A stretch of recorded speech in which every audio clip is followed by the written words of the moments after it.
Muy bien, buenas noches para todos y todas las personas que en este momento ya nos están acompañando en la plataforma de la Casa Museo Guillermo León Valencia, en el Seminario Permanente de Filosofía en la ciudad, actividad que ya muchos conocen y saben que es una actividad que realiza la Universidad del Cauca como política de extensión a la comunidad a través de la Facultad de Ciencias Humanas y Sociales, del Departamento de Filosofía, del Grupo de Investigación en Ética, Filosofía Política y Jurídica y del Semillero de Investigación Arqué. La plataforma, le damos los agradecimientos al ingeniero Hidrobo, que es el que está al frente de la plataforma. Hay otro ingeniero que no recuerdo el nombre, Guillermo, para darle los agradecimientos y a las personas que entran por Facebook de la misma plataforma. Lo mismo a la doctora Alejandra Collazos, que es la directora de la Casa Museo Guillermo León Valencia. Esta noche tenemos el gusto de tener entre nosotros a la profesora, socióloga, trabajadora social, filósofa, etcétera, Marisol Patiño, ecuatoriana, que trabaja con las comunidades indígenas del Amazonas, es investigadora permanente de estos procesos de las comunidades indígenas y la acompañan también el doctor Oscar Rodríguez, argentino. El doctor Oscar Rodríguez es un abogado militante en Mocate, en Argentina, actúa permanentemente como abogado en la defensa de los derechos humanos y el juicio de lesa humanidad en distintos territorios de la Argentina, su patria. También tenemos a la doctora Luz María Lozano, que es doctora en filosofía de la Universidad de París, es docente de la Universidad del Atlántico, investigadora que también trabaja sobre estos temas y que nos acompaña también como comentarista. Y también tenemos a la postulante a la maestría en ética y filosofía política, que es trabajadora social, Diana Alejandra Soto Osa, me acompaña como comentarista. Por esta vez vamos a tener 3 personas comentando la presentación de la doctora Marisol Patiño. Ella quiere que iniciemos su intervención y que todos escuchen este inicio, la canción La Casa Abierta del grupo Guarda Blanco. Como yo no sé subir estas cosas, entonces yo la voy a colocar, la voy a en YouTube.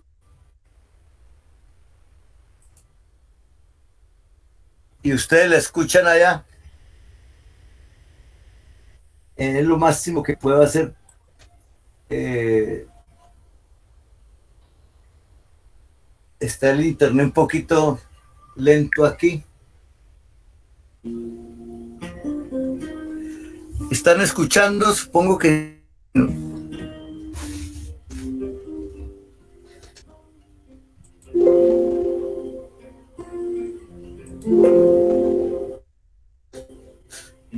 Quiero estar bien con mis hermanos, de norte a sur, al fin del mundo.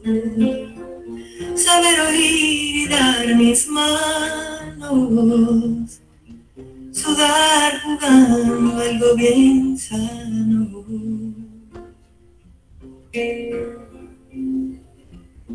Todos aquí somos humanos. ¿Qué más me da el color, la raza? Dentro tenemos sentimientos que necesitan de sustento. Si adentro hay buenos sentimientos, no se pueden quedar adentro. Aquí está mi casa abierta. Hay un plato porque en nuestra mesa, sombra de árbol para tu cabeza, libro abierto a tu vida, mi puerta. Casa abierta, la amistad no cuestiona tu credo, a la tierra le gusta que hablemos, sin distingos de culto y bandera. Casa abierta.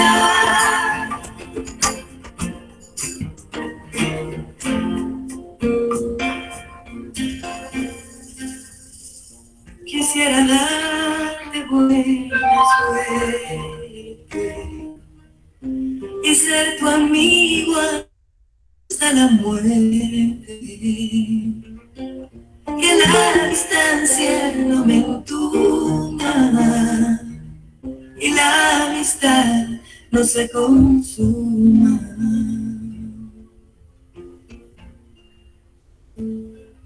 Todos aquí somos humanos. ¿Qué más me da el color, la raza? Dentro tenemos sentimientos que necesitan de sustento. Si adentro hay buenos sentimientos, no se pueden quedar adentro. Aquí está mi casa abierta. Hay un plato porque en nuestra mesa, sombra de árbol para tu cabeza, libro abierto a tu vida, mi puerta. Casa abierta, la amistad no cuestiona tu credo, a la tierra le gusta que amemos, sin distingos de culto y bandera. Casa abierta, hay un plato porque en nuestra mesa, sombra de árbol para tu cabeza, libro abierto a tu vida, mi puerta. Casa abierta, la amistad no cuestiona tu credo, a la tierra le gusta que amemos, sin distingos de culto y bandera. Casa abierta. Casa abierta. A la tierra le gusta que amemos. Casa abierta. A la tierra le gusta que amemos. Casa abierta. Hay un plato porque en nuestra casa abierta. Bueno, está mi casa abierta.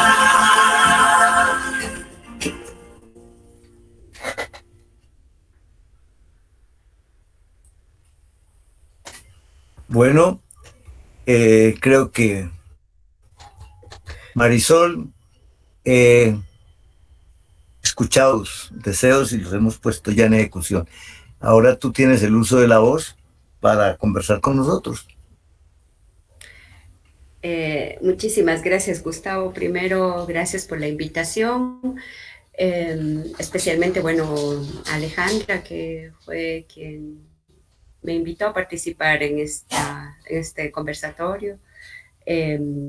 Quiero aclarar que no soy ni filósofa ni socióloga. Soy trabajadora social, tengo una maestría también en trabajo social latinoamericano con énfasis en investigación y un doctorado en estudios de la sociedad y la cultura. Quería empezar diciendo que voy a hablar desde un lugar de enunciación como mujer que fue migrante también. Viví muchos años en Honduras, en Costa Rica, bueno, en varios países de Latinoamérica y también por cuestiones de estudios en Italia y en Francia. Entonces voy a hablar desde ese lugar también como mujer, como decía antes, y como migrante. Quiero empezar mencionando algunos aspectos importantes del contexto en el que se desarrollan los procesos migratorios. Y creo que esta contextualización de los procesos migratorios permite de alguna manera develar cómo se intersectan diferentes formas de desigualdad social que inducen a muchas personas a migrar. Por ejemplo, en mi caso, digamos que he investigado mucho sobre los procesos de feminización de la migración. Las mujeres migrantes, por su condición de clase, como mujeres de sectores populares, por su condición de género, por su condición étnica, hay una diversidad de factores que obligan a las mujeres a migrar, a tomar la decisión de migrar. Y bueno, esa decisión que pareciera individual obviamente responde a factores estructurales. Como todas y todos sabemos, este sistema mundo moderno y colonial cada vez hace que se produzcan procesos de empobrecimiento en nuestros países de Latinoamérica que inciden, digamos, en que la gente sienta esa necesidad de emigrar a los países del norte o los países de Europa. Además de otro tipo de migraciones, por supuesto, la migración no solo sur-norte, sino la migración sur-sur y la migración también norte-sur. Sin embargo, en mi caso, digamos, como latinoamericanista, yo me voy a referir especialmente a los procesos de migración sur-sur y sur-norte. Entonces, bueno, ustedes saben que hay como lo decía antes, factores estructurales que inducen en este caso, a la población migrante a tomar esa decisión de emigrar, como la pobreza, las ventajas comparativas salariales que ofrece el mercado de trabajo en el país de origen y en el país de destino, todas estas situaciones de desigualdad social a las que me refería antes. Voy a poner ejemplos para aterrizar este discurso más que refiere a las macro teorías de las migraciones, para ir ubicando ese contexto, cómo se produce y se reproducen los escenarios de la vida cotidiana de las personas migrantes. Entonces, es muy común oír en Colombia, en Ecuador, en Argentina, en todos nuestros países de Latinoamérica, este cálculo racional que hacen las personas migrantes, concretamente en frases como esta. Voy a leer relatos, testimonios que he recogido en las investigaciones que he realizado. Por ejemplo, dice esta compañera migrante: es que lo que yo ganaba aquí como enfermera ganaba el doble cuidando adultos y adultas mayores en Estados Unidos. Luego hay otro joven que dice: yo trabajaba como en otra investigación, hay otro joven que dice: en el trabajo que yo tengo aquí, gano la mitad de lo que gano en Estados Unidos. Son algunos relatos, testimonios que evidencian, digamos, este cálculo racional que hacen las personas migrantes, porque obviamente los salarios en Estados Unidos, España, Italia, que es los países de destino que he estudiado, digamos, en las investigaciones, pero que es muy similar para otros procesos migratorios. Igual sucede con la migración sur-sur, por ejemplo. Ahorita Ecuador es el cuarto país en recibir población migrante venezolana, y obviamente los relatos de las personas venezolanas, yo no he investigado todavía sobre esto, lo digo solamente a partir de lo que he leído en otras investigaciones, es muy similar, o hablando informalmente con personas venezolanas y venezolanos acá, y te dicen igual, es que la situación de crisis del país nos obliga a salir del país, y bueno, aquí yo gano más en la construcción que lo que ganaba en Venezuela, en otro trabajo. Entonces, como se puede observar en los relatos, hay patrones comunes en diferentes procesos de migración, y uno de esos obviamente es el tema de lo que acababa de decir, las ventajas comparativas salariales que ofrece el mercado de trabajo en el país de origen y el país de destino. A eso se suman otros factores como la pobreza, la crisis económica que enfrentan nuestros países. Por ejemplo, en Ecuador, cuando fue la crisis de salvataje bancario, muy parecido a lo que sucedió en Argentina con el corralito bancario, que ese proceso histórico obviamente representa un pico en los flujos de población migrante, en este caso de Ecuador, hacia Estados Unidos, pero en esos años se diversificó esta población migrante, porque al fin, el destino de la población migrante, porque también fueron a España y a Italia. De hecho, en mi tesis doctoral analicé diferentes procesos migratorios, entre estos la migración de ecuatorianas y ecuatorianos a Italia. En Génova particularmente, en los años en los que hice la tesis, la mayoría de población migrante en Génova, aclaro, no en toda Italia, particularmente en Génova, la población migrante más numerosa era de ecuatorianos y ecuatorianas, y la mayoría, el 69%, eran mujeres, porque por muchos factores, ¿no? También está, además de los factores que hablé antes, estructurales, también está lo de las redes y cadenas migratorias. Entonces, por ejemplo, si una mujer migrante, no sé, emigra a Estados Unidos, España o Italia, después lleva a su hija, a su hijo, y después a su pareja, o al revés, si en el primer escalón de la cadena migratoria es un hombre, lleva a su pareja, a sus hijos, después a la mamá, y así. Entonces los procesos migratorios también se producen y se reproducen por estas redes y cadenas migratorias. Y como les decía antes, en el caso de la población migrante ecuatoriana hacia Génova, eso sucedió también porque habían vínculos de población, incluso de Italia, que emigró a Guayaquil, en la ciudad en Ecuador, y que se casó con ecuatorianas y luego fueron para Génova, y después estas compañeras que emigraron a Guayaquil llevaron a otras personas, y así sucesivamente se van, como decía antes, produciendo y reproduciendo estas cadenas migratorias, que luego se activan de manera más fuerte, obviamente, cuando hay periodos de crisis. Entonces, no sé, por ejemplo, cuando hay una caída en los precios del petróleo, obviamente eso representa una crisis, especialmente a los países que exportan petróleo, y ahí hay un pico de población migrante masiva. Y bueno, cada país en su contexto histórico puede evidenciar distintos picos de población migrante.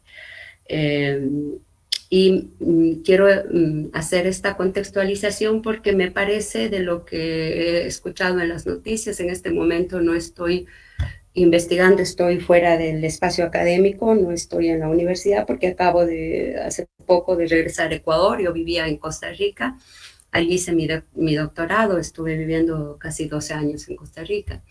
Entonces, lo que quería comentar es, y disculpen este paréntesis para contar un poco cómo estoy retomando lo de la migración acá. No es una investigación en este momento a partir de fuentes primarias, sino de lo que he leído.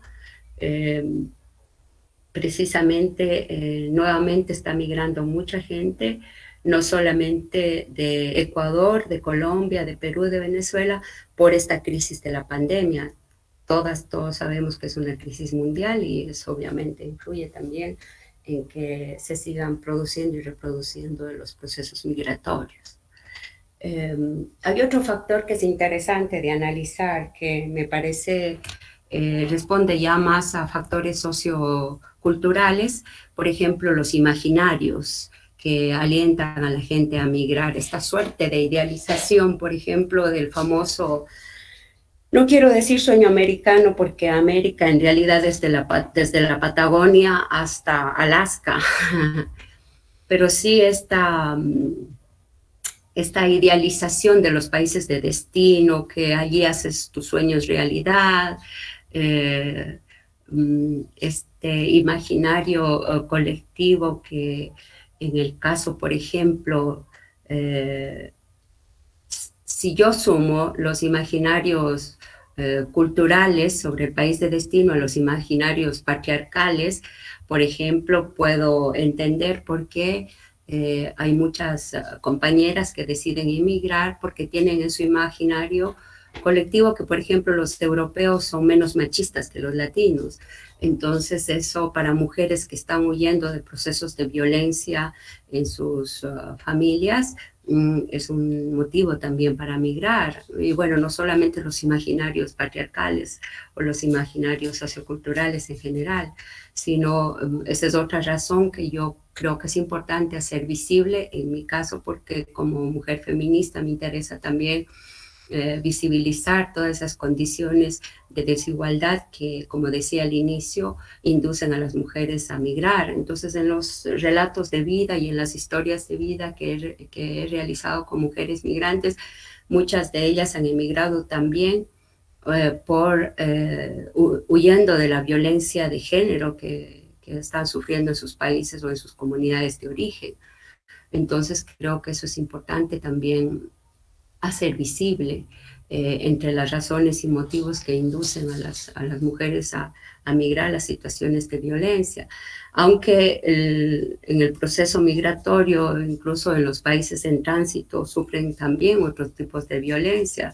Como sabemos, las mujeres están en condiciones de mayor vulnerabilidad por su condición de género, de enfrentar situaciones de violencia durante la migración, en este caso, por ejemplo, la migración de tránsito, la migración de Suramérica, por ejemplo, pasando por Centroamérica hasta llegar a Estados Unidos. Más todavía si emigran por la vía irregular. Yo aquí quiero enfatizar en algo. Es importante cambiar el discurso para no criminalizar los procesos de migración ni a las personas migrantes. Como defensora de los derechos de las mujeres migrantes, no hablamos de personas ilegales, utilizamos la idea de irregularidad o simplemente sin documentos. ¿Por qué? Porque ilegal tiene una connotación punitiva y no portar papeles es una transgresión administrativa. Sin embargo, en las cárceles, por ejemplo, la policía migratoria coloca a las personas migrantes con personas violadores, asesinos, personas que han delinquido. Entonces eso obviamente coloca a las personas en una condición de mayor vulnerabilidad. Igual esta criminalización de la migración que no todos los medios de comunicación, no quiero generalizar, pero que han construido discursos xenofóbicos contra la población migrante. Sabemos en nuestros países, en toda Latinoamérica, por ejemplo, que en los titulares de prensa aparece cuando es una persona de otra nacionalidad la que ha delinquido, aparece la nacionalidad así con letra mayúscula, subrayada y helvética. Por ejemplo, no sé, personas latinoamericanas en Estados Unidos, que algún asalto, alguna situación, no sé, algún delito, aparece el titular. Lo mismo pasa con nuestros países de América Latina. Cuando hay una situación, algún delito que se publica en los medios de comunicación, aparece enseguida la nacionalidad. Por ejemplo, no sé, venezolano, venezolana, en Ecuador o en Colombia, o tal asalto y fueron colombianas, colombianos, o fueron venezolanos, venezolanas, o fueron ecuatorianos, ecuatorianas en España. Siempre aparece ahí la nacionalidad para exacerbar ese nacionalismo y culpar de todos los problemas de la sociedad a la población migrante, cuando sabemos que aunque sean significativas las cifras de población inmigrante en cada país, sin embargo, obviamente la mayoría de la población que ha delinquido son los propios nacionales. Entonces, creo que por eso es importante también cambiar ese discurso y utilizar no lo del migrante ilegal, sino migrante irregular o migrante indocumentado. Quiero también poner en la mesa de reflexión que los procesos migratorios son muy, muy complejos. Y obviamente esa complejidad requiere ser analizada con mucha seriedad y desde diferentes aristas, ¿no? Desde la perspectiva económica, porque muchos estudios de las migraciones generalmente se han centrado en el tema de las remesas. Sabemos que muchas de las economías de nuestros países dependen de las remesas que vienen de los migrantes y las migrantes fuera del país. Sabemos que los porcentajes a nivel demográfico, como dato demográfico, la población migrante se incrementa y datos de ese tipo, de tipo cuantitativo, sociodemográfico. Pero yo creo que es importante también analizarlo desde la perspectiva de las propias vivencias de las personas migrantes. Y bueno, eso es un poco lo que me ha interesado a mí en mis investigaciones, conocer o hacer visibles los relatos de las personas que han emigrado y de todas las situaciones adversas a nivel económico, social, cultural que deben enfrentar, tanto en los países de origen antes de emigrar, como en los países de tránsito y en los países de destino. Quiero, por ejemplo, citar algunos relatos que evidencian las situaciones complejas que viven las personas migrantes. No es que la gente migra porque quiere migrar, sino porque hay un montón de factores de expulsión o factores que las obligan o los obligan a migrar. Entonces voy a citar el relato de una compañera nicaragüense migrante en Costa Rica. La población, antes de citar este relato de esta compañera, debo indicar que en Costa Rica la población migrante más significativa es la población nicaragüense. Estoy hablando obviamente de migración sur-sur. Entonces voy a leer este relato que tengo por acá. Dice, cuando preguntaba sobre las causas, los motivos de la migración, una de ellas me responde que ¿por qué migramos? Bueno, porque uno la pulsea en su país, busca. Yo lo pensé como 1000 veces, porque yo busqué por todos lados. Busqué vendiendo hielo, yo vendía fritada, yo vendía frescos, jugos, porque yo no me quería venir, pero de ahí había 5 hijos y mi mamá que mantener. Tengo otro relato por acá de otra persona migrante y dice, me vine porque mi hermana ya se había venido, entonces la idea era estudiar, pero no tenía cómo, entonces decidí venirme. Para comprar una casita tuve que venir, dice otra mujer migrante. Acá mi marido me agredía, si yo no salía, incluso escondida, corría riesgo de ser víctima de un femicidio. Me vi obligada a salir del país y luego mandé a traer a mis hijos. Y eso es muy doloroso, no es fácil alejarse de los hijos. Y quiero también mencionar algo que me parece muy interesante porque muchas veces los discursos sobre las mujeres migrantes especialmente no son neutrales en términos del género. ¿A qué me refiero con esto? Que muchas veces reproducimos discursos patriarcales y suele decirse, es que ella viajó porque le gusta viajar y claro, es mal vista en muchos casos que la mujer tome la iniciativa de migrar, porque también está este imaginario de que el hombre es el proveedor, etc. Entonces, que la madre que decide migrar es poco menos que una madre desnaturalizada desde estos discursos patriarcales, ¿no? Que por qué se va abandonando a los hijos, cuando en realidad ellas no abandonan a sus hijos. Ellas emigran precisamente para darles educación, para darles una mejor calidad de vida, como el relato que leíamos anteriormente de una de las mujeres migrantes. No tenía otra opción que emigrar. Y bueno, quiero también, no sé cómo estoy con el tiempo, ya casi tengo poquito tiempo. Entonces bien, quiero... quedan 10 minutos larguitos. Ajá.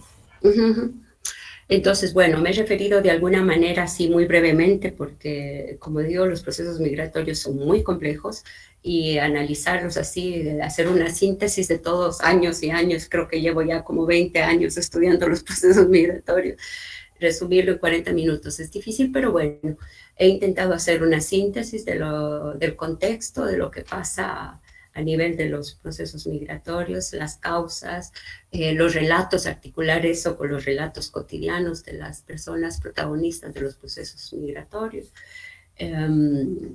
Y un poco hacer visible también las consecuencias, los efectos a nivel psicosocial, cultural que tienen las migraciones en las historias de vida de las personas migrantes. Y allí quiero mencionar también, mis primeros estudios eran sobre jóvenes migrantes. Entonces, también hay ese discurso sobre los jóvenes que son desde miradas adultocéntricas, ¿no? Que los jóvenes poco menos que no quieren ya estudiar porque como la mamá está en Estados Unidos o en España o en Italia, les mandan dinero y eso. Y cuando uno hace estudios cualitativos, es decir, se zambulle en las profundidades de la subjetividades, intersubjetividades, se da cuenta de que hay otros factores complejos. Entonces, por ejemplo, las mamás, los papás tienen la deuda, cuando emigran por la vía irregular, la deuda que implicó el viaje, pero en cambio para las y los jóvenes la deuda es una suerte de deuda, no sé si decirla afectiva, porque, por ejemplo, dice, yo tengo que estudiar, tengo que estar aquí más exigiéndome conmigo misma porque mi papá o mi mamá tuvieron que emigrar a Estados Unidos o a España para darme una mejor calidad de vida. Entonces, estos chicos sienten también el peso de la culpa, de la desintegración, entre comillas, porque al final se reestructuran nuevas formas familiares, pero desde el concepto conservador de familia, para ellos y ellas es como cargar con esto de que por culpa la mamá o el papá tuvieron que emigrar y la familia se desintegró. Repito, desintegró entre comillas porque eso responde a un concepto conservador de integración familiar. Entonces, lo que quiero finalmente es sensibilizar sobre estas historias, relatos de vida, porque en realidad, si conocemos más a profundidad lo que viven, sienten las personas migrantes, podemos entender que las causas son múltiples para emigrar, que las consecuencias de estar en un país son distintas, diversas, y creo que entender esa complejidad y entender y leer la migración desde una mirada con mucha más sensibilidad nos permite también deconstruir prácticas y discursos xenofóbicos. Y aquí quiero articular este tema de los procesos migratorios con un principio ético fundamental que es el respeto a la diversidad. Creo que una manera de control y de dominio importante es a través del miedo, y el miedo se manifiesta de diferentes formas. La xenofobia, por ejemplo, el miedo a la persona extranjera, la homofobia, el miedo a la persona con una opción sexual distinta, y así. Hay una infinidad de formas de discriminación que son alentadas por discursos que se basan en prácticas inspiradas en el miedo. Y creo que si a eso se suma también esta exacerbación de los nacionalismos que legitiman discursos discursos etnocéntricos, y que precisamente hacen que uno de los criterios para discriminar a las personas sea la nacionalidad. Y creo que al final, en el caso, por ejemplo, de América Latina, yo creo más en lo que nos une que en lo que nos diferencia. Creo que son etiquetas que marcan no solamente distancias y diferencias, sino prácticas de discriminación. Y creo que aunque mucha gente diga, yo no soy xenofóbico, en el momento en que siente esa exacerbación del nacionalismo, de esa idealización a la patria, entonces ya es como una especie de, no sé cómo decirlo, sí, como una etiqueta que me dice yo sí soy colombiano, ecuatoriano o costarricense y el otro o la otra no. Esta cuestión de la diferencia con la otra edad, ¿no? Que está generando discursos xenofóbicos y prácticas xenofóbicas. Y si a eso sumamos toda esta criminalización de la migración, el asunto es muy fuerte y muy complejo para las personas migrantes que se han visto obligadas a emigrar. Al final, todas y todos, dice por ahí una consigna de una de las redes de atención a la población migrante, todos somos migrantes, porque al final el ser humano de naturaleza es una persona nómada. Constantemente las personas han estado desplazándose de un territorio a otro. Hoy estoy analizando la migración internacional, pero sabemos también de la migración interna, de toda la gente indígena, campesinos que migran a las ciudades o de regiones del país hacia otra región, etc. Entonces, yo creo que la movilidad humana es un proceso histórico y social que por todas las fronteras que hemos construido los humanos y las humanas, porque al final las fronteras son construcciones sociales. Yo siempre cito a mi bisabuela que decía, ¿cómo voy a ver como enemigo o enemiga a mi comadre o a mi vecino solo porque vive del otro lado del río? Porque al final nos dividen, de este río para allá es Colombia, de este río para acá o de esta montañita para acá es Ecuador, del río para acá es Perú, del río para acá es Ecuador. Al final son construcciones sociales. Y yo siento como Manuela Sáenz, que decía, yo nací en Ecuador, pero mi país es América Latina. Yo me siento muy identificada con eso, como latinoamericanista que soy. Creo que al final tenemos más en común, hay diferencias culturales, eso es innegable, pero creo que, por ejemplo, las cosas en común que tengo con mi hermano pueblo de Colombia, que amo, además tengo un sobrino colombiano, y bueno, para mí hay más proximidad y cercanía hacia compañeras y compañeros de los hermanos países que diferencias. Y creo que eso tiene que ver también con un respeto a la diversidad, con una mirada desde los derechos de las personas migrantes. Y creo que eso para mí son dos principios éticos, además de tantos más que tienen que ver con esta formación que intentamos promover o esta mirada, digamos, que intentamos promover por lo menos en Latinoamérica, ¿no? Y bueno, mucho mayor sería si logramos promover la ciudadanía universal, ¿no? Creo que ahora sí ya estoy con el tiempo, no sé si más bien después podemos compartir Que más estás sobre el tiempo, preguntas. Marisol. Puedes cerrar allí o como quieras. Sí, puedo Como dejarlo ahí gustes. por ahora, sí. Más bien si tienen Bueno, alguna para abrir la pregunta o discusión más comentario. adelante. Entonces vamos a ver, Ujú. sí señora, vamos a hacer una inversión de los órdenes regulativos, siguiendo a Marisol. Primero interviene Diana Alejandra, que es estudiante de maestría en ética y filosofía política. Ella es trabajadora social y le doy el uso de la voz a Diana Alejandra para que comente lo que su compañera, amiga y maestra le ha planteado. Diana, ¿me está escuchando?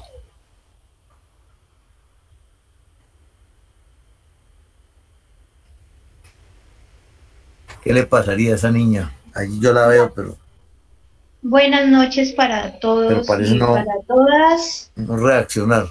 Ya. Estimada Marisol, muchísimas gracias por estar aquí. Muchísimas gracias al profesor Gustavo, al Museo Guillermo León Valencia por este espacio. De lo que nos comenta Marisol, son muchos elementos en el ambiente, muchos elementos que configuran la migración, y ella hace un recorrido muy profundo hasta ese punto en el que como seres humanos somos nómadas por naturaleza. Entonces, ese reconocimiento de lo humano al que nos llama Marisol, lejos de la estigmatización nacionalista, lejos de la estigmatización étnica llama a Latinoamérica a esa unión como humanidad, como comunidad humana. Y pensaba al principio de la intervención de Marisol en ese desarraigo cultural al que se ven sometidos los migrantes. Ya hay una ruptura identitaria, y en esa ruptura identitaria hay un sufrimiento humano. ¿Cómo me identifico yo con el migrante cuando lo veo? ¿Cómo lo reconozco?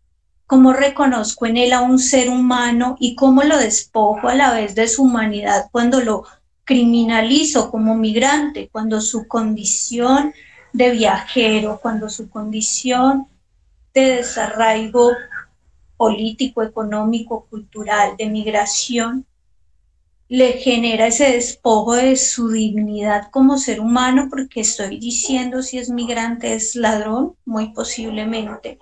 Y el discurso xenofóbico es muy profundo, creo que está integrado a la conformación política, y pensaba en ese proceso de colonización política que nos ha llevado a la criminalización de la migración, ese proceso colonizador que llegó hace 500 o 1000 años a Latinoamérica, porque la discusión histórica sigue en proceso, ha traído ese conocimiento de que el de afuera tiene menos valor que los que nacieron aquí. Y en esa organización política latinoamericana vemos cómo los procesos migratorios han generado toda una desarmonización, toda una ruptura colectiva. La idea de Simón Bolívar en algún momento de unir los países latinoamericanos, o al menos 5 de los países latinoamericanos, y haber conformado la Gran Colombia era fabuloso. La fuerza política, la cohesión social era diferente, pero cuando la cohesión social se rompe debido a una condición territorial, y ahí viene el tema de territorio a ser un tema de profundidad, porque si el territorio es donde yo nací, o el territorio o mi territorio es el lugar en el que habito, ¿dónde es mi territorio?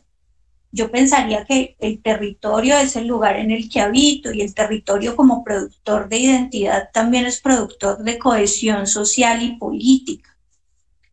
Entonces, ese llamado al respeto por la diversidad cultural como principio ético, creo que encamina a esa condición de humanidad. Nuevamente el discurso de lo humano y el reconocimiento del otro como parte de un proceso colectivo. Ayer precisamente sobre el imaginario que ya nos planteaba Marisol, leía que el imaginario también es eso que nos une, es ese pensamiento que nos une como colectivo, y ese pensamiento que nos une como colectivo viene de un discurso político.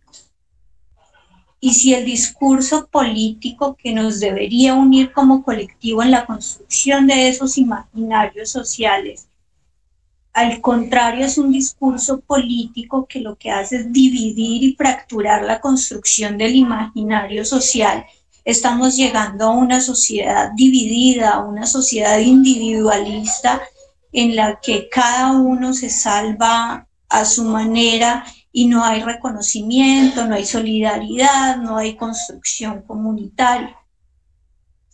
Entonces, de mi parte dejo mi intervención por allí, pensando como reflexión o dejando como reflexión final y preguntando a Marisol cómo ve ella esa colonialidad del pensamiento en los procesos migratorios o en la construcción de los procesos migratorios.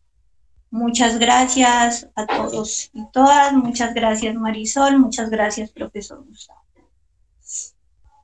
Gracias Diana Alejandra.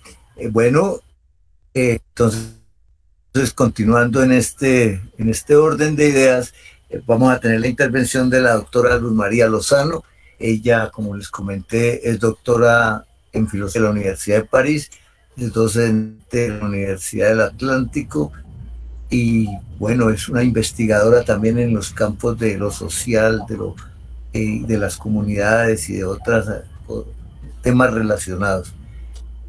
Bueno, Luz, te doy el uso de la voz. Sí, bueno, buenas noches. Muchas gracias a la profesora Marisol por, digamos que brindarnos esto que ella pues ha hecho, digamos de manera, por así decirlo, fáctica, o sea, de manera con lo que tiene que ver con migraciones y diversidad.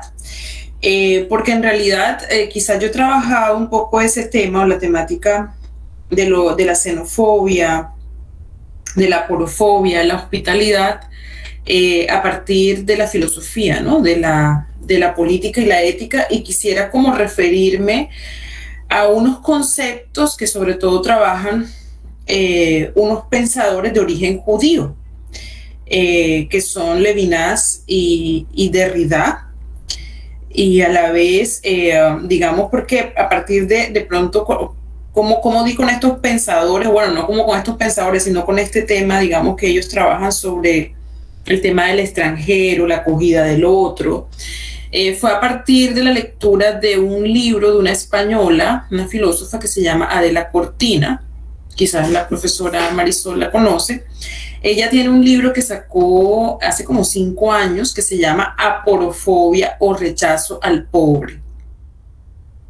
Ella pone en cuestión el tema de la xenofobia, es decir, la xenofobia como rechazo al extranjero para Adela Cortina no sería la cuestión, no sería ese el problema. O sea, el problema no es la nacionalidad para Adela Cortina, el problema es la situación económica y social de esa persona que viene, ¿sí?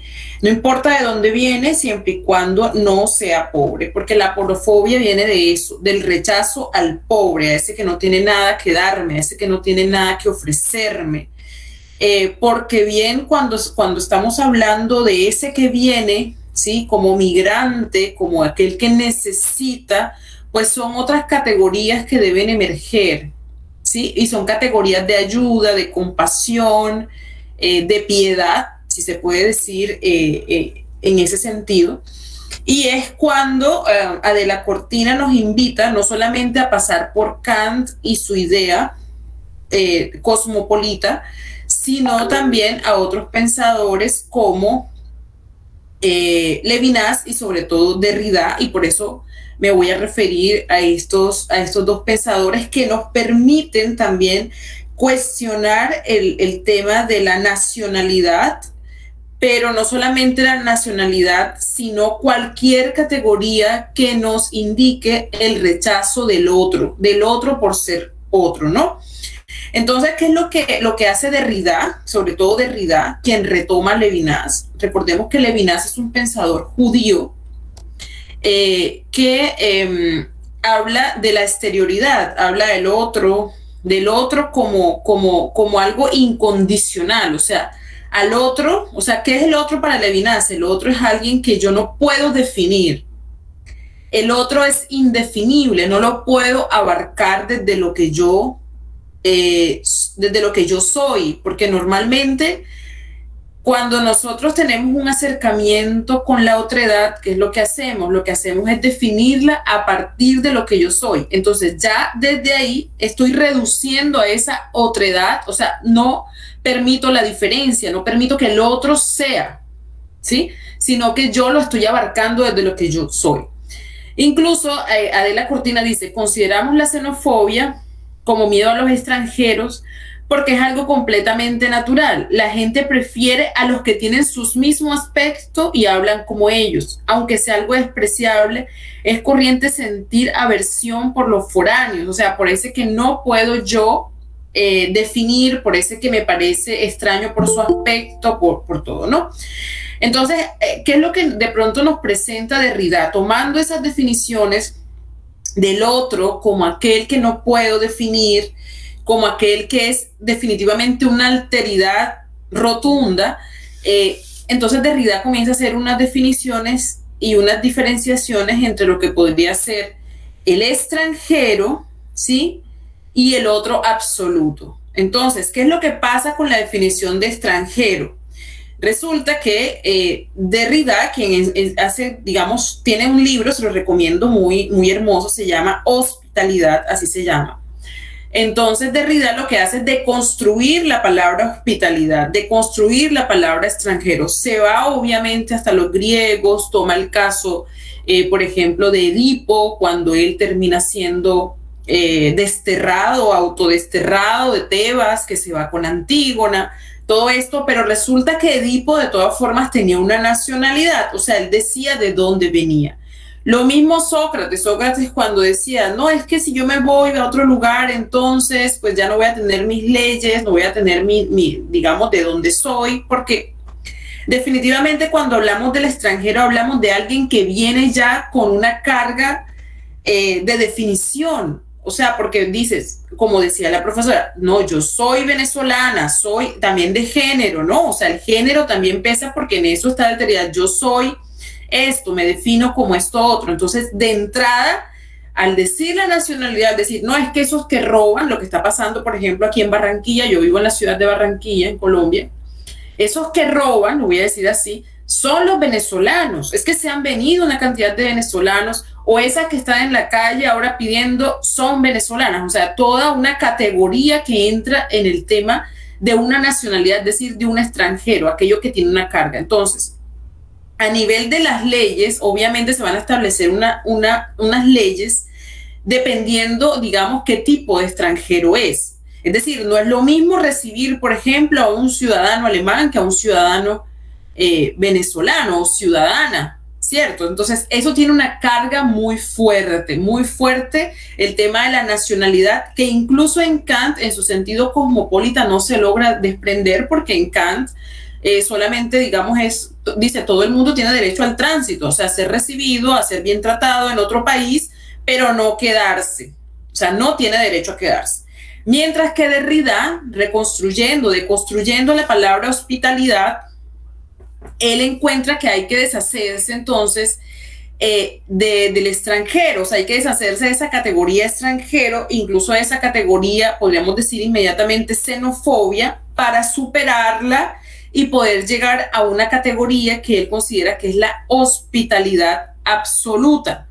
Por eso él va a retomar la idea de otro absoluto de Levinas, y ese otro absoluto, ¿qué es? Es alguien sin nombre, sin apellido, no tiene nacionalidad, es alguien que no se le ofrece una hospitalidad enmarcada dentro del pacto.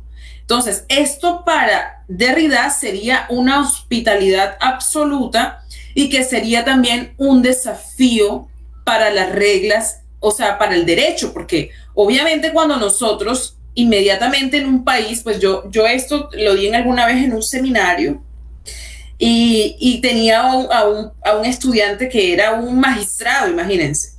Entonces el estudiante me decía, profesora, pero eso es demasiado utópico, eso es imposible.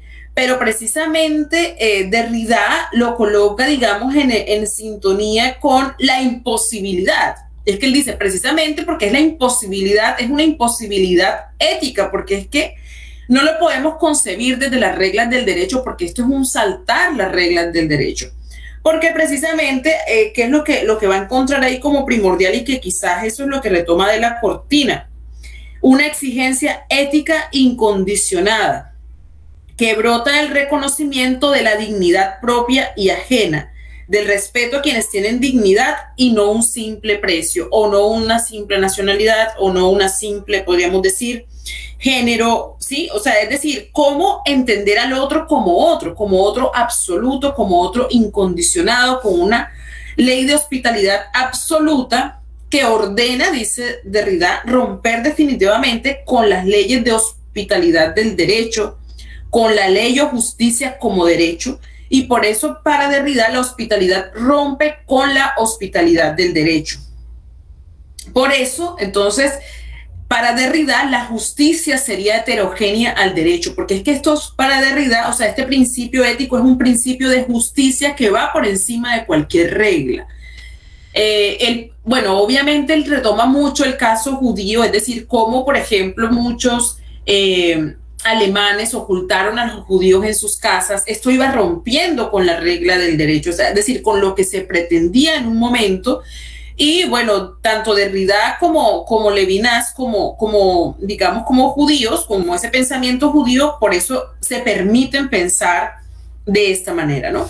Y por último dejo una cita de Derrida que dice, y que es una cita muy hermosa y que es un llamado a la diversidad, a toda diversidad, cuando Derrida nos invita a acoger a quien sea. O sea, no es, o sea, debemos acoger a quien sea, no colocarlo en ningún tipo de conceptualización. Entonces va a decir Derrida algo como esto, dice, al llegar, o sea, cuando llega ese otro absoluto, ese otro, antes de toda determinación, antes de toda anticipación, antes de toda identificación, porque lo primero que hacemos es pedir una identificación, ¿cierto? ¿Cuál es una nacionalidad? ¿De dónde viene? Dice, antes de todo eso, antes que el animal sea ser humano, animal o divinidad, un vivo o un muerto, masculino y femenino,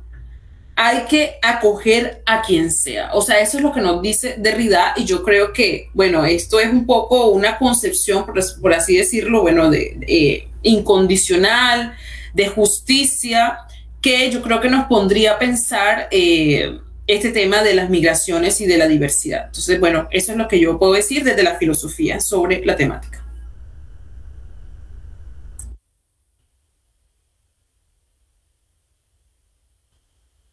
Muchas gracias, Luz María. De última, Oscar, no solamente porque lo solicitó, sino porque como abogado, defensor de los derechos humanos y activista permanente y militante, creo que va a cerrar con broche de oro estas intervenciones de los comentaristas. Oscar tiene el uso de la voz. Bien, no creo que sea un broche de oro. Las intervenciones, tanto de Marisol como de las comentadoras que me antecedieron, ha sido muy, muy bueno. Las felicito a las tres. Gracias, Gustavo. Gracias, Marisol. Fui anotando yo los distintos puntos que fue tomando Marisol. Entonces empieza por el tema del contexto, el tema de la desigualdad social, los factores estructurales. Yo todo eso creo que era el a priori que yo ya tenía era lo esperable, y sin lugar a duda no merece mayor comentario porque es efectivamente así. Me gustó el aporte de la aporofobia, Adela Cortina la ha leído acerca de la ética de la solidaridad, estos neoscantianos como Adela y Apple, creo que ella también se basa mucho en Apple, efectivamente hablan de la ética de la solidaridad, y desde ahí también tenemos que ver este tema de las migraciones. Los periodos de crisis, es cierto, los periodos de crisis han sido abarcadores de corrientes fuertes migratorias.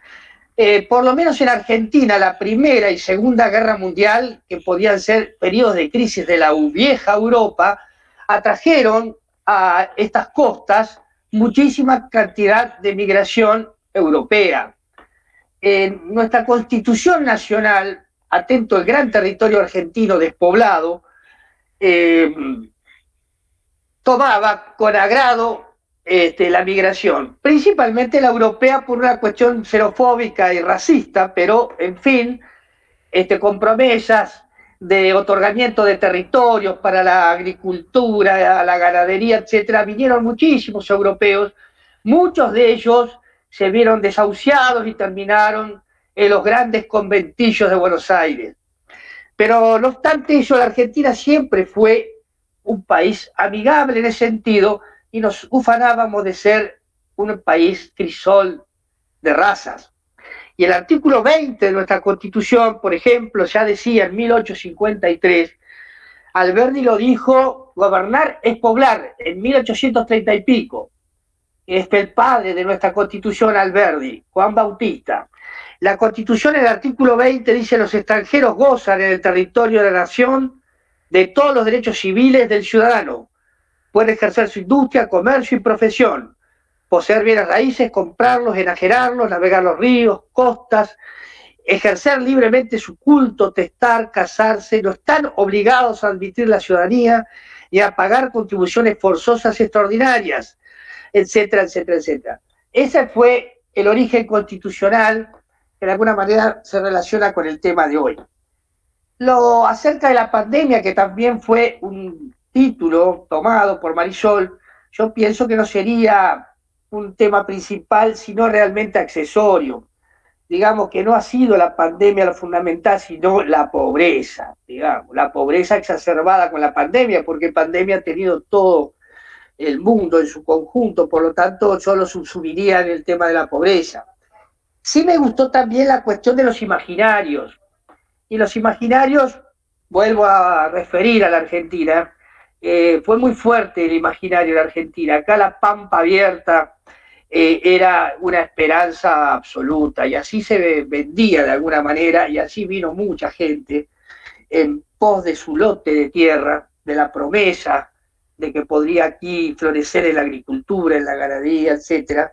Y ya digo que muchos sí fueron favorecidos con ello, pero muchísimos más fueron a poblar los barrios marginales.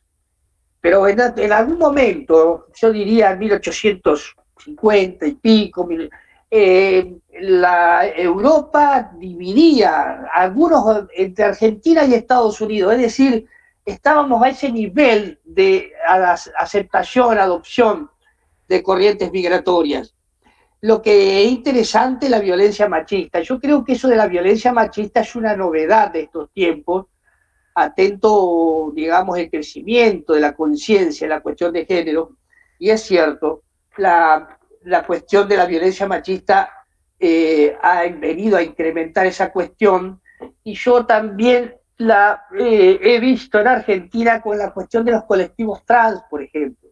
Hay muchísimos colectivos trans muy fuertes en Argentina que vienen aquí porque acá hay menos machismo, tienen más facilidad para desplazarse, para ser respetados y demás, aunque por supuesto no somos ejemplo demasiado de nada, pero es una cuestión que yo la he visto en el terreno, digamos. La cuestión de la migración por vía irregular es algo muy notable en Centroamérica.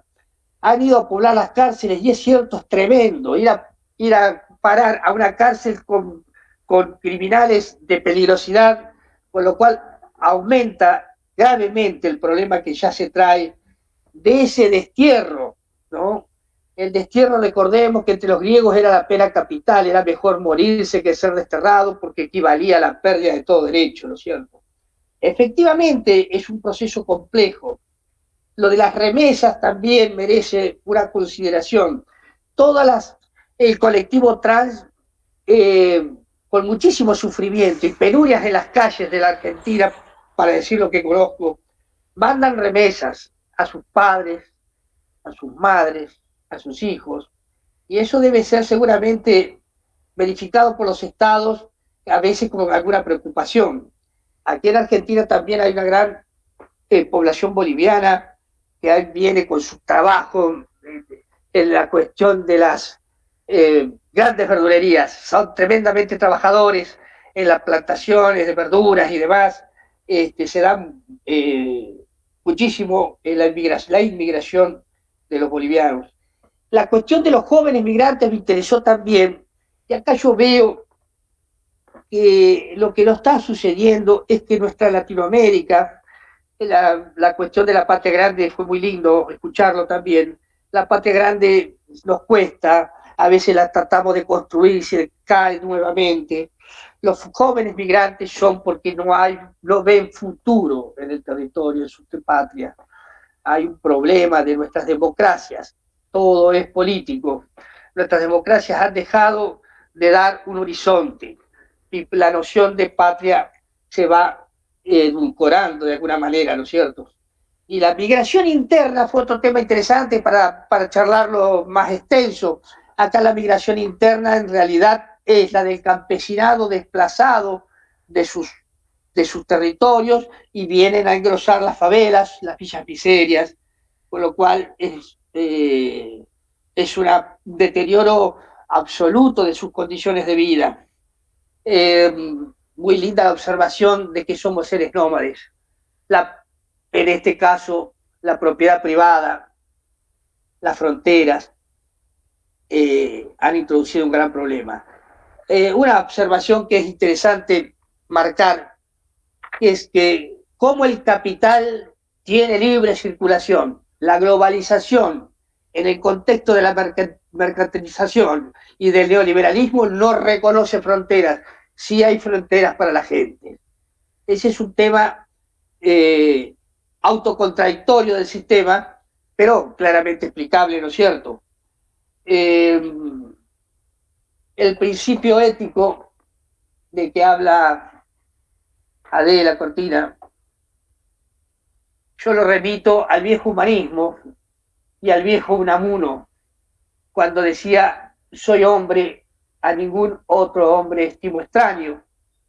Soy hombre y ningún hombre dejó de ser hombre ante mi presencia. Olvídense de la cuestión de género, era Unamuno, era otra época. Hoy diríamos hombre-mujer, pero era un muy buen pensamiento de ese viejo humanismo que esbozaba Unamuno en este caso. Voy a terminar entonces con una anécdota de un conocido folclorista argentino muerto, asesinado, Cafrune, que va a España y el rey de España dona a la Argentina no sé qué cantidad de cosas, y entonces Cafrune lo interpela y dice, perdón, ¿dona o devuelve? Y ahí con esto termino mi intervención. Gracias. Gracias, Oscar. Bueno, si alguien está interesado en intervenir, va levantando la mano, abriendo el micrófono para que yo le dé el uso de la voz. Gustavo, tema de la migración, sí. Marisol, claro, tienes el uso de la voz, tú tienes el uso hasta que consideren necesario. Yo quiero mencionar algo que me parece interesante. Obviamente, como bien lo decía Luz María, no es lo mismo un migrante pobre, negro, o más bien una mujer negra, pobre, de Venezuela que llega a uno de nuestros países, o una mujer trans, pobre, por supuesto, que llega a un país de Estados Unidos, España o cualquier país europeo que venga de un país pobre. Sin lugar a duda, la porofobia es una categoría fundamental en el análisis de los procesos migratorios, pero la categoría clase no es la única categoría que tenemos que analizar.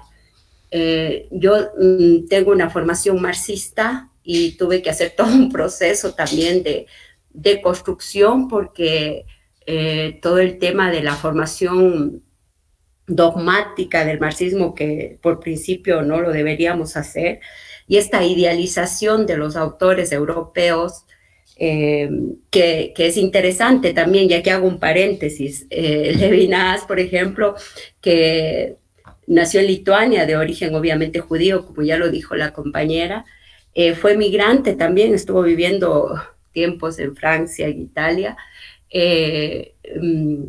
Los clásicos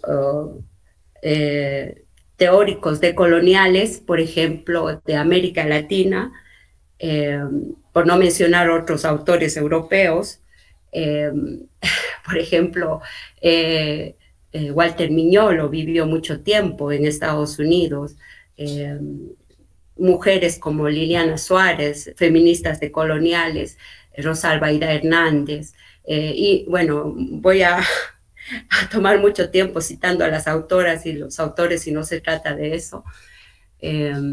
Pero lo que quiero decir es que incluso no solo autores y autoras latinoamericanas, filósofas, sociólogas, trabajadoras sociales, trabajadores sociales, etcétera, de Latinoamérica que hemos emigrado a Europa o a Estados Unidos, no solamente este grupo de cientistas o que se identifica con la teoría decolonial, sino autores incluso postcoloniales, como por ejemplo Spivak.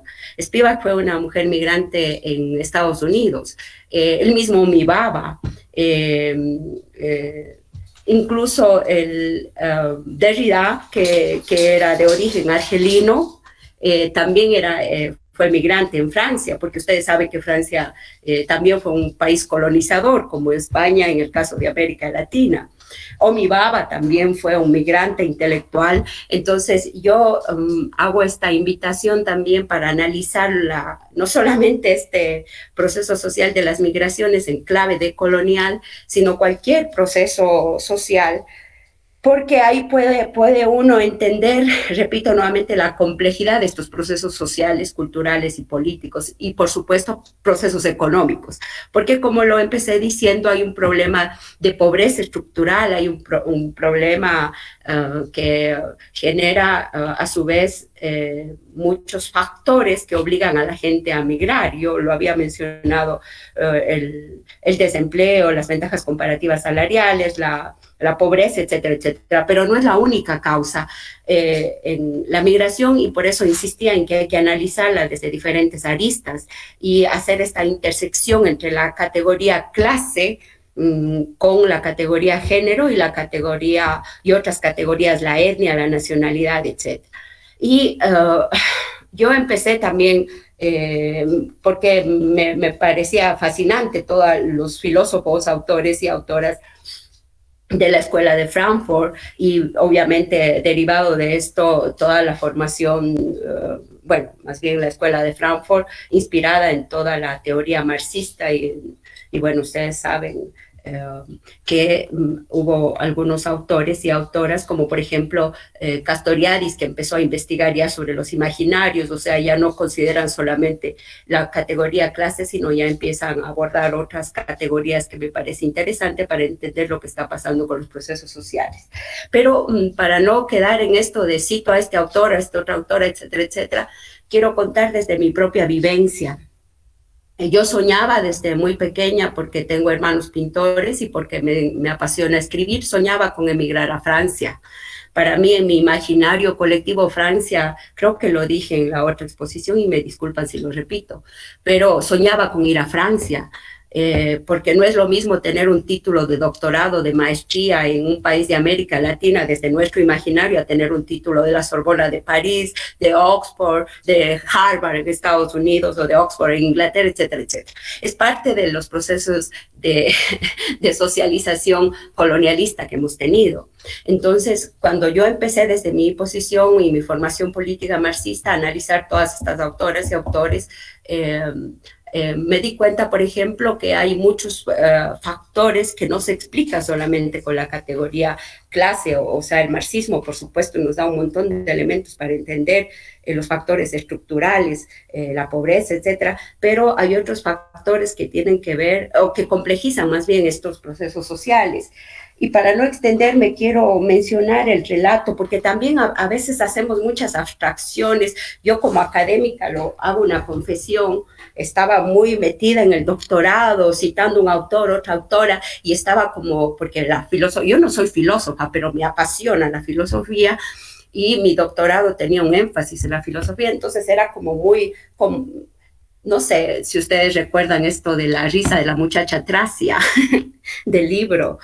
Bueno, en síntesis, lo que quiero decir es que a veces todas estas explicaciones más macroestructurales se alejan de lo que la gente en lo sencillo vive cotidianamente, que es lo que a mí ahora me interesa. Ya no estar viendo esas abstracciones teóricas que son necesarias, las respeto, las honro, pero creo que es importante entender lo que sucede en la vida cotidiana. Y ustedes saben como filósofos todo esto de la filosofía del mundo, de la vida, a la que se refiere Husserl, a la que se refieren autores, filósofos latinoamericanos, porque también yo invito a leer, si queremos leer autores y autoras, leamos a compañeros y compañeras de América Latina, basta de estar viendo siempre a Europa o a Estados Unidos. Creo que es importante también validar la producción intelectual de América Latina. Y creo que desde nuestras propias vivencias, porque yo creo que, por ejemplo, Spivak, todo el tema de la subalternidad que tomó de Gramsci, etcétera, etcétera, todo eso pasa por su propia historia de vida como migrante de la India en Estados Unidos, que nunca dejó de ser vista como una intelectual de un país de la periferia del sistema mundo moderno colonial. Y a todas y a todos nos ha pasado que cuando vamos a Francia, a Italia, no dejamos de ser intelectuales de, entre comillas, de segunda clase. El eurocentrismo tarde o temprano sale a flor de piel. No quiero generalizar, hay compañeros, profesoras y profesoras brillantes que han hecho esa deconstrucción porque ellos y ellas han sido socializadas y socializados también de esa mirada eurocéntrica. Y quiero citar algo que es muy común y ustedes lo habrán escuchado en la vida cotidiana de las personas. Voy a citar a una mujer migrante costarricense en Italia, mujer migrante en Italia. Ella dice, cito textualmente, para algunas costarricenses y supongo también que para ecuatorianas, casarse con un italiano tiene un estatus más alto. Crecimos con la idea de que los europeos son lo máximo.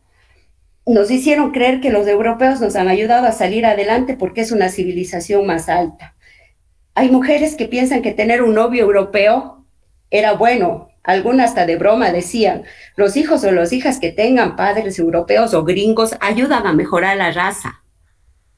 Y eso me parece a mí bien elocuente, estos relatos y estos testimonios, que evidencian obviamente cómo los discursos eurocéntricos se reproducen en nuestra vida cotidiana. Y aquí cito algo de una chica también migrante en Europa que dice lo siguiente. Acá les gustan las mujeres exóticas del tipo latino. Yo pensaba que acá no me iban a tomar en cuenta porque tengo la piel blanca y los ojos verdes, pero aún así tienen la idea de que como soy latina, vengo de la jungla, de la selva y piensan que soy ignorante. Entonces allí esto de la aporofobia a mí, como yo idealizaba mucho toda esta propuesta y cuando me dicen estos testimonios, o sea, era una chica de clase media y allí no importaba que tenga los ojos verdes o azules, es una cuestión re compleja, el tema de la colonialidad no deja de ser visto como una migrante, aunque sea una intelectual, no deja de ser o venir como, venir de, como ella lo dice, de la jungla. Entonces, hay muchos factores que es necesario analizar en los procesos migratorios. no solamente el tema de la clase, del género, de la etnia, de la nacionalidad.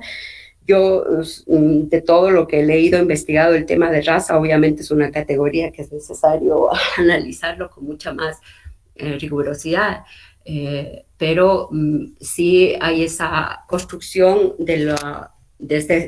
si uno lee más bien en clave de colonial, se da cuenta que el tema de los procesos migratorios son mucho más complejos de lo que uno piensa.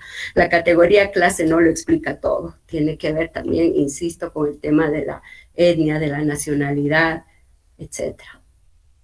No sé si me expliqué o me emocioné y me No, está bien.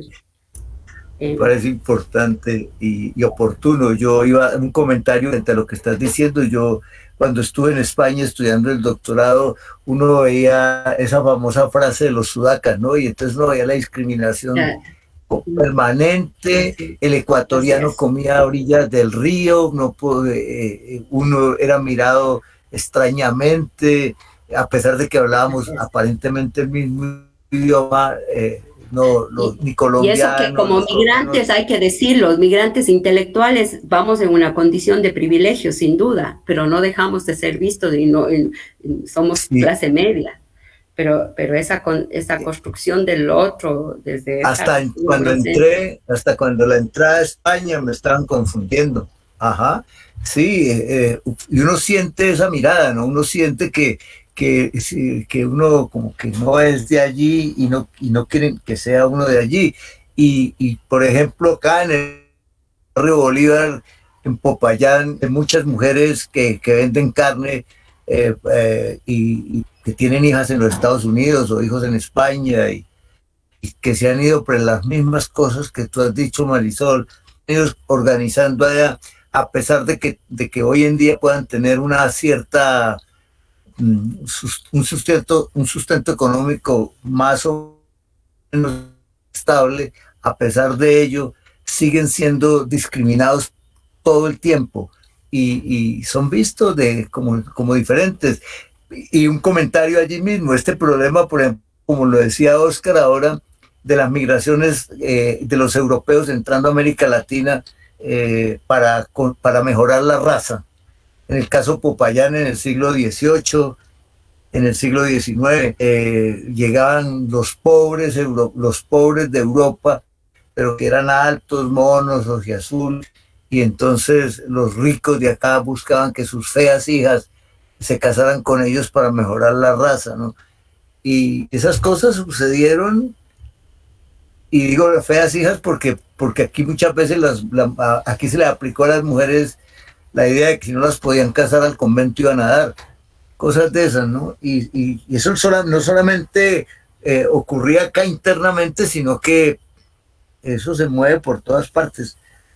Bueno, yo tampoco quiero meterme más en camisa de 11 varas. ¿Alguien quiere intervenir? Bueno, yo sí quiero intervenir como réplica a lo que acaba de decir la profesora Marisol. Bueno. Porque efectivamente, digamos que yo me fui a un discurso europeo partiendo de la Cortina cuando habla de aporofobia y cuando habla de xenofobia, porque efectivamente ella se queda allí. Cuando hablo de Derrida, que precisamente él habla de la acogida al otro como otro, pues yo creo que ahí Derrida está superando esa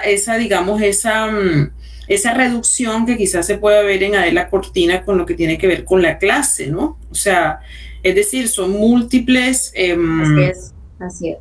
O sea, no sé si no me hice entender, pero eso fue lo que quise mostrar. O sea, cómo muchos, se han quedado en el discurso de la xenofobia, Adela Cortina de la aporofobia, pero Derrida, retomando a Levinas, lo que hace es, y por eso la última cita, o sea, darle acogida al otro, independientemente antes de que dé una identificación, antes de que diga quién es, puede ser un animal, un humano, un dios, puede ser la naturaleza, es decir, porque también cuando hablamos de eso, hablamos de diversidad. A mí me gustan mucho los trabajos que hacen en la Universidad del Cauca, bueno, no así aún se está trabajando acá en esta bueno, no sé si en la Universidad del Magdalena, que está más cercana, digamos, con el tema de los indígenas, de las etnias, pero que trabajan con el tema de considerar como subjetividades de pronto un río, la tierra. O sea, acá aún pues no se trabaja eso, pero cuando Derrida hace esa propuesta de que vamos a coger al otro porque sea un animal, un dios, un humano, lo que sea, es aceptar, digamos, que compartimos un mundo. Y yo creo que eso también se conecta con muchas cosmovisiones, digamos, ancestrales, que yo creo que desde el punto de vista de la decolonización tendríamos que buscar en nosotros mismos, en nuestros cuerpos, en nuestras maneras de concebirnos como sujetos. Y bueno, yo no quise tampoco extenderme, pero en realidad quien retoma también este discurso, digamos, hablando, no es que yo me quede, de hecho, no quise como meterme en el tema propiamente decolonial, pero quien retoma bastante el discurso de Levinas, si usted lo sabe, es Enrique Dussel, ¿no? Y no solamente decolonial, sino también el tema de la transmodernidad, porque, bueno, y en este sentido, pues yo estaría como bastante de acuerdo con él, porque no solamente es quedarse como en el sentido de, bueno, ahora voy a negar todo lo europeo, es decir, o sea, a mí me parece genial lo que presenta Derrida, lo que presentó Levinas, y que incluso es retomado por Dussel para hablar, digamos, de esos sujetos que a la vez son raza, son género, son clase, son cultura popular, son diversidad cultural, para poder llegar a hablar de algo como pluriversal, es decir, y pluricultural, intercultural. O sea, no quedarnos simplemente con la universalidad europea, estamos de acuerdo, pero simplemente quise tomar estas categorías porque, digamos, a partir de Derrida se manejan de manera, me parece, que se pueden tomar precisamente cuando usted hablaba de la exacerbación que tenemos con los nacionalismos, de la xenofobia, ¿no? Entonces yo creo que era importante replantear, porque cuando nosotros tomamos ciertas categorías de entrada, pues de entrada nos estamos como casando con esas categorías, y yo creo que ese gesto que hace Derrida de deconstruir el tema de la xenofobia, y de paso podríamos decir que la porofobia, aunque obviamente de la cortina después, pero también de la cortina lo coloca ahí en un solo arquetipo, por así decirlo. Yo creo que más bien se supera, vuelvo y digo, cuando pensamos en un tipo de justicia, que es una justicia donde precisamente aceptamos la universalidad de las culturas, de los seres, en general, o sea, saber que el mundo es plural en todo sentido. O sea, quería como decir eso, porque no crean que es que yo solamente estoy haciendo una apología al discurso europeo, porque bueno, es bien sabido, incluso como Frank Fanon lo puede decir, y como quizás ahorita Gustavo estaba retomando unos ejemplos, el tema de piel negra, máscara blanca, ¿verdad? Queremos blanquearnos de alguna manera, queremos parecernos, no, yo creo que precisamente está en nosotros saber quiénes somos, saber que existe una colonialidad del ser, del hacer, del poder, ¿verdad? Y que nos ha constituido en ciertas subjetividades que yo creo que tenemos un llamado precisamente a decolonizarnos desde nuestros cuerpos y desde lo que somos. O sea, quería como un poco decir eso. Gracias. Para que no se pensara que solamente estaba defendiendo. Gracias, María. Ajá. Así es, Luz María, muchas gracias. Si me permite, yo solamente quiero aclarar algo nada más, y con esto ya termino y no hablo más. Hacer esta crítica al discurso eurocéntrico no es caer en un latinoamericanismo, en un burdo latinoamericanismo, porque es caer en otro tipo de fundamentalismo. Estoy totalmente de acuerdo con Luz María. O sea, no se puede dejar de lado todos esos aportes valiosos que obviamente han inspirado a otros autores y autoras de Latinoamérica para plantear sus propuestas a nivel teórico. Sí, obviamente no quería aclarar eso nada más. Si no, caemos en otro fundamentalismo. Eso nada más. Gustavo. Oscar, dime. Sí, yo apasionante esto, entre dicho o aclaraciones.